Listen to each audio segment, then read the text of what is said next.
आयतारा कळंगूट तिवय वाड्यार एका भाड्याच्या कुडीक अचकीत उजो लागलो। उजो लागताच पिळणच्या उजो पावलपी दळाच्या जवानांनी गणूक थार धाव घेवन उजो पालयलो। उजो नेमको कसो लागलो ते स्पष्ट जावंक ना, पूण सुमार 1 लाखा वयर लुकसाण जाल्ल्याचें कळटा। कुडीत भितर कोणूच नाशिल्ल्यान सुदैवान जिवीत हानी टळ्ळी। उजो पेटलो बाबू, ते तांकां भाड्यान दवरून हांव म्हाजें पोट भरतलें बाबू। भितून कितें म्हाका जालां 60,000 भितर आहले तेंचे, ते रावता पळय तेंचे 60,000, फ्रीज आहली, फॅन सगळे भितर आहले तेंचे। हय। आनी कोण आसले भितून? ना कोण ना, भितर कोण ना। इलेक्ट्रॉनिक फ्रीज आहली, सिलिंडर आहले।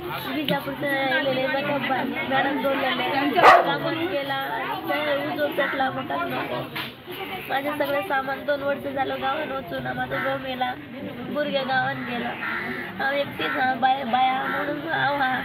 2 वर्ष झालं माझे सगळे, 2 वर्ष झाले सामान सगळे भितर पैसे माझे सगळे तुझं काही पेटला म्हाका नको। कितें कितें आसले भितून? फ्रीज असलेले, फॅन असलेले, सिलेंडर असलेले, पैसे आले, पैसे सगळे असलेले माझे। अंदर इसके मेरे वाइफ के भाई ने एक चांदी का पायल दिया था और एक गोल्ड का दिया था, गोल्ड का रिंग दिया था और 50,000 रुपीज़ रखा था उसमें।